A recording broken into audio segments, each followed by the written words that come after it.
Good morning everyone. I hope you all are doing great. This is Karna Chaudhary from Target Gurukul, and today we're going to solve few questions which have been asked in English past year question papers, and I hope these will help you in your upcoming entrance test as well. But before that, let me address one issue that many people were facing. वो लोग कह रहे थे कि जो माध्यम है, जो मीडियम है वीडियो का, वो दोनों मतलब हिंदी में होना चाहिए, but at a personal level video recording I think दोनों में हो, इंग्लिश और हिंदी में हो, जितना ज़्यादा पॉसिबल हो कि दोनों साइड के लोग, जो लोग हिंदी में कंफर्टेबल नहीं है और जो लोग इंग्लिश में कंफर्टेबल नहीं है, दोनों को समझ आए तो बेहतर है. एंड सो इस बार मैं पूरी कोशिश करूँगी कि जितना हो सके दोनों तरफ से इक्वल रहे, like I will use both Hindi और इंग्लिश में. ठीक है, so without getting any further delay I think we should begin. So start करते हैं. पहला क्वेश्चन जो आपको स्क्रीन पे दिख रहा है, that is he will not succeed dash he works hard. अब हमें ऑप्शंस क्या दिख रहे हैं? अनलेस, अनटिल, इन केस, इन. ठीक है, नाउ हम पहले देख लेते हैं कि इनका जो मीनिंग क्या है और इनके यूजेस क्या क्या हैं. So first of all let's look at unless, right. So it is a conjunction used to introduce a condition और situation that must be satisfied in order for something else to occur. Okay, अगर हिंदी में बताया जाए तो unless का meaning होता है that basically means जब तक. ठीक है, जब तक ऐसा होगा तभी ऐसा कुछ और होगा, लेकिन मतलब एक कोई कंडीशन होनी चाहिए. अगर वो कंडीशन सेटिस्फाई होगी तो ही जो दूसरा उसका जो है रिजल्ट है जो उससे अटैच्ड है तो वो हो पाएगा. ठीक है, जैसे कि एग्जांपल देके समझाती हूँ. I won't go for a run unless it stops raining. मैं दौड़ लगाने तब तक नहीं जाऊँगा जब तक बारिश बंद नहीं हो जाती है. यहाँ पे कंडीशनल है कि जब बारिश बंद होगी तो ही जाऊँगा, अगर नहीं होगी तो मैं नहीं जाऊँगा. Getting my point. So unless का यूज़ हमने देख लिया. Now comes until. अनटिल भी काइंड ऑफ सेम है, तो यहाँ पे हमें थोड़ी बहुत कन्फ्यूजन हो सकती है. तो आपको यहाँ पे अनटिल और अनलेस दोनों का मीनिंग, दोनों का डिफरेंस के अकॉर्डिंग मीनिंग देखना पड़ेगा. अनलेस क्या था? If the sentence indicates condition, right, वहाँ पे अगर कोई कंडीशन से रिलेटेड है तो वो वहाँ पे अनलेस का यूज़ होता है. ठीक है, जब तक. लेकिन अनटिल कहाँ यूज़ होता है? If the sentence indicates specified time or condition. I'll repeat, if the sentence indicates specified time or condition, कि बहुत ही specified time दिया है, बहुत ही specific condition दी हुई है, आपको specific कर दिया गया है. ठीक है, जैसे कि example दूँ आपको, until I come you wait for me. मतलब जब तक मैं ना आ जाऊँ तुम मेरा इंतज़ार करो. आपको specific condition बता दी गई है कि जब तक मैं नहीं आऊँगा तुम यहाँ पे मेरा इंतज़ार करो, यहीं खड़े रहो. Getting it? तो वहाँ पे until आएगा. Now comes this option, in case. The term in case generally refers to an action taken as a precaution. ठीक है, हिंदी में बताया जाए तो अगर ऐसा हो जाए तो, अगर ऐसा हो जाए तो. ओके, अब जैसे एग्जाम्पल के तौर पे समझाऊँ, in case of trouble you can call me. अगर कोई परेशानी आपको हो तो मुझे कॉल कर लेना. ठीक है, अगर ऐसा हो तो ही कॉल करना. ओके, तो वहाँ पे आता है in case. Then comes the fourth option, that is D, in. इनका कब यूज़ होता है? इनके बहुत सारे यूजेस हैं, अलग अलग कंटेक्स्ट पे डिपेंड करता है. Like on the basis of location, he is in the kitchen, कि वो किचन में है. Then on the basis of time, she was born in 1990, कि 1990 में उनका जन्म हुआ था. Then on the basis of purpose, she wrapped the gift in colourful paper, कि उन्होंने गिफ्ट को एक कलरफुल पेपर में रैप कर दिया था. ठीक है, तो मैं डिपेंड्स कि इनका बहुत ही वेरियस कंटेक्स्ट के टर्म्स पे होता है कि यहाँ पे किसी पर्पस पे कुछ हो सकता है, किसी पे कुछ हो सकता है. As explain, like on the basis of location, on the basis of time, on the basis of purpose. So हमने मीनिंग देख लिए, उनका यूजेस देख लिया. सो अकॉर्डिंग टू देम आपको कौन सा सुटेबल लगता है? Let's read the question again. He will not succeed dash he works hard. The answer is unless. Why? Because it is a conjunction. यहाँ पे condition दे दी गई है हमें कि ये सफल तभी होगा जब तक आई एम सॉरी, वो सफल जब तक नहीं होगा जब तक वो मेहनत नहीं करेगा, हार्ड वर्क नहीं करेगा. Getting it? He will not succeed until he works hard. अब अगला क्वेश्चन देख लेते हैं. I have been mending my socks dash the last 2 hours. Okay, options क्या क्या हैं? For, since, against, within. अब यहाँ पे भी हम मीनिंग और यूजेस देख लेते हैं. फॉर जो है ये अनिश्चित समय बताने के लिए किया जाता है, इसका जो यूज़ होता है. जैसे कि in English let me explain first. When we measure the duration, that is when we say how long something last. Okay, जैसे कि आपको एग्जाम्पल दिया जाए, had Sanjana not been living there for 5 years. क्या संजना वहाँ 5 साल से रह नहीं रही थी? ठीक है, फॉर का यूज़ समझ गए कि कोई अनिश्चित समय बताने के लिए 5 साल. एक होता है एग्जैक्ट समय बताना कि वहाँ पे जनवरी 2022 से रह रही थी, like that. Okay, then comes the use of since. It gives the starting point of actions, events और states and it refers to when things begin. Okay, जैसे कि एग्जाम्पल दो, I have been mending your socks since 8 o'clock.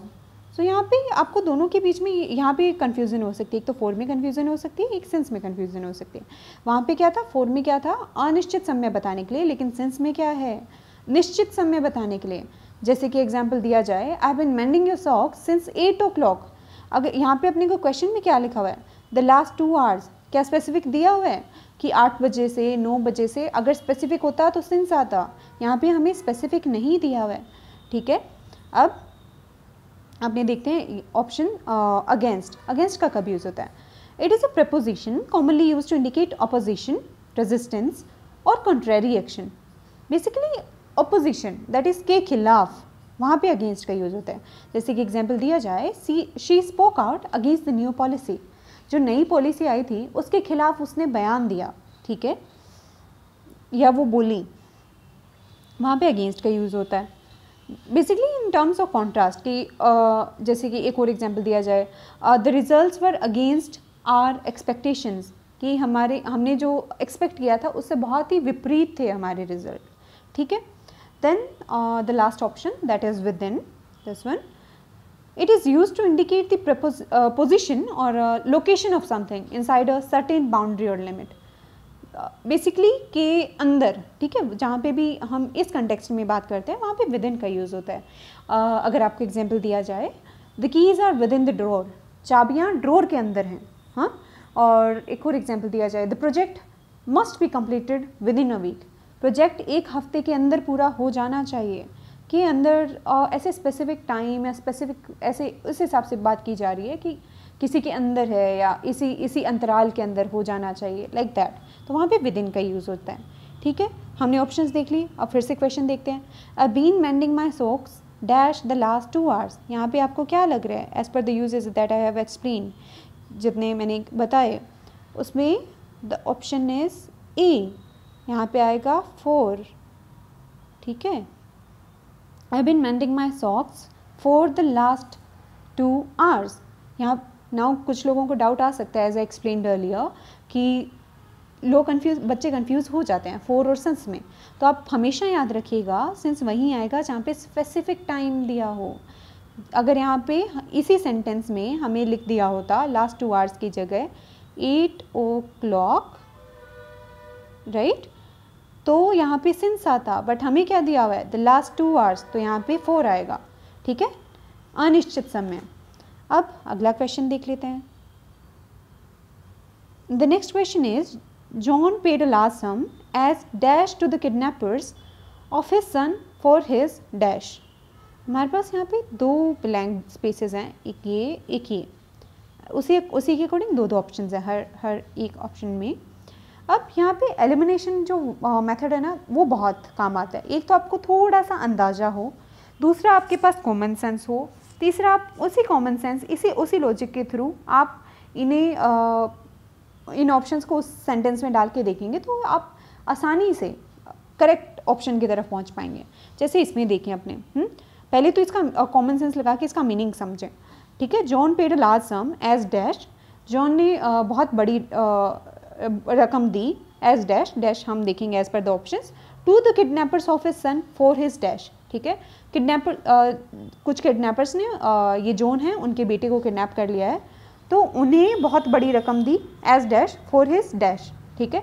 अब हम उसके according अब देखेंगे options, पर इस पर्टिकुलर क्वेश्चन से इवन तो उसमें ब्लैंक स्पेसेस हैं, हमें कुछ वर्ड्स नहीं पता है कि वहाँ पे क्या आएगा, पर हम इससे इतना तो अंदाज़ा लगा पा रहे हैं ना कि यहाँ पे कोई नेगेटिव टर्म में बात की जा रही है कि वो मुसीबत में है, उसके बच्चे को किडनैप कर दिया गया है, राइट। तो उसके अकॉर्डिंग हम लॉजिक लगाएंगे कि क्या क्या ऑप्शन आना चाहिए। अब जैसे देखा जाए फर्स्ट ऑप्शन देखते हैं, उसमें हम सीधा रिवॉर्ड की तरफ ही देखें, फ्रीडम ना भी देखें, ठीक है। रिवॉर्ड क्या होता है? रिवॉर्ड इनाम होता है, right.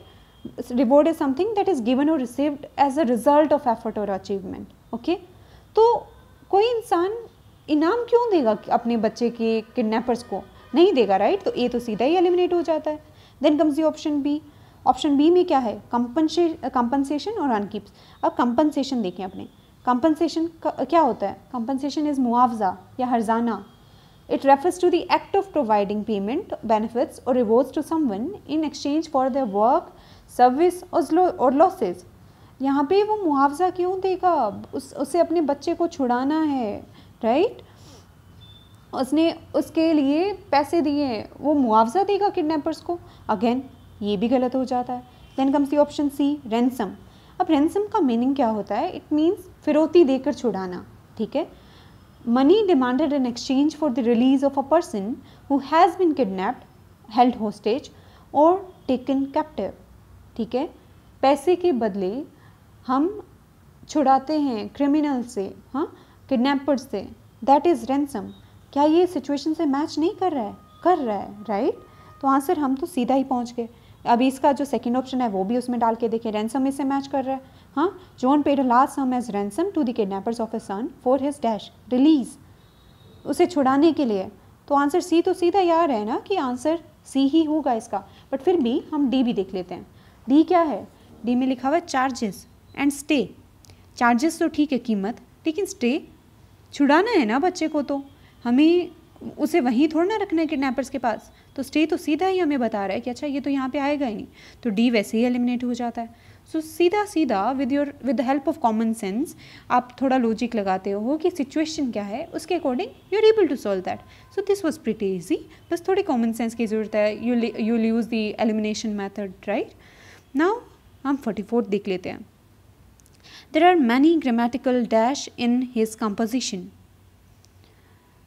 This is the options are blunders, mistakes, wrongs, errors.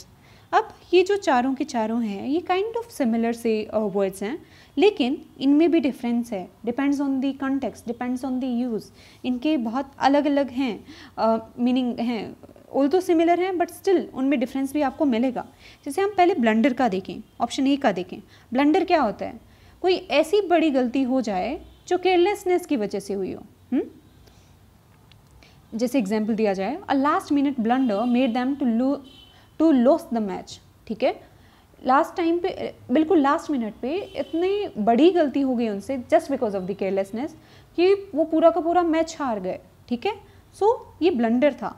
अब मिस्टेक क्या होती है? मिस्टेक इज़ बेसिकली हम बहुत लेमन टर्म में हम जनरली डेली लाइफ में यूज़ करते हैं। मिस्टेक मीन्स गलती करना, राइट। डेली सिचुएशन में यूज़ होने वाला वर्ड है, बहुत कॉमन वर्ड है। अब जब कोई गलती बिना किसी इंटेंशन के असावधानी से हो जाती है, ठीक है, दैट इज़ मिस्टेक्स। जैसे एग्जाम्पल दिया जाए, दिस ऐसे is full of spelling mistakes, spelling errors हो रहे हैं, मिस्टेक्स हो रही हैं, ठीक है।